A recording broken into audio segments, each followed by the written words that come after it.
ജാനക്ക് juice കൊടുക്കാൻ നിങ്ങളോട് ആരാ പറഞ്ഞത്? പിന്നെ ഞാനെന്തിനാ ഇവിടെ വന്ന് നിൽക്കുന്നത്? വല്യമ്മേ വേണ്ട. മോള് മിണ്ടാതിരിക്ക. ഇത് നിന്നെ വീണ്ടും ചതിക്കാനുള്ള കെണിയാ. ജാനകി അങ്ങനൊന്നും പറയല്ലേ. പിന്നെ ഞാൻ എങ്ങനെ പറയണം? ഭാവനയോട് ഞങ്ങൾ ഒരുപാട് തെറ്റ് ചെയ്തിട്ടുണ്ട്. പക്ഷെ അതൊന്നും മനസ്സിൽ വെക്കാതെയാ ഭാവന ഞങ്ങളോട് പെരുമാറിയിട്ടുള്ളത്. ഇപ്പൊ ഞങ്ങളുടെ മോക്ക് ഭാവനയ്ക്ക് കിട്ടുന്നതിൽ നിന്നും ഒരു വിഹിതം കൊടുക്കുന്നു എന്ന് പറഞ്ഞു കേട്ടപ്പോ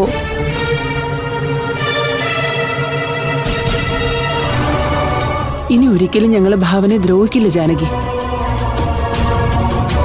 പകരം ചെയ്തു പോയ തെറ്റുകൾക്ക് പ്രായച്ചിത്തം പോലെ ഞാൻ പരിചരിച്ചോളാം.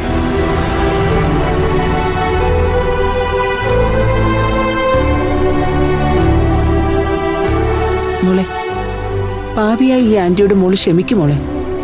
ഏയ് എന്താ ആന്റി ഇത്? ഈ ജ്യൂസ് ഞാൻ കുടിച്ചു കാണിക്കാം. ഏയ് ആന്റി,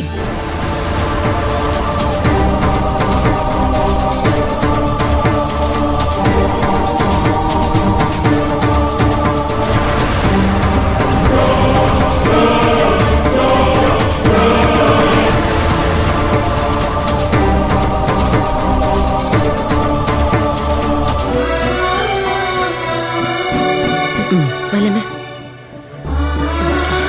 മോളെ, ഈ എന്നോട് ഒരു സംശയമില്ലാതെ നീ സ്നേഹിച്ചല്ലോ.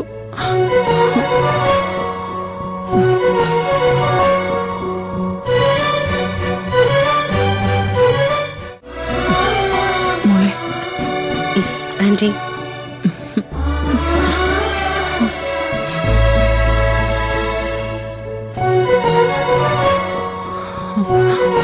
മോളെ. പ്രസീത, ഞാൻ ഈ ഒരു രംഗം നേരത്തെ പ്രതീക്ഷിച്ചതാ. കാരണം മാനസയ്ക്ക് ഭാവനയ്ക്ക് കിട്ടുന്നതിന്റെ ഒരു വിഹിതം കൊടുക്കാമെന്ന് പറഞ്ഞപ്പം നിന്റെ മുഖത്ത് ഞാനൊരു അമ്മയുടെ സ്നേഹം കണ്ടു.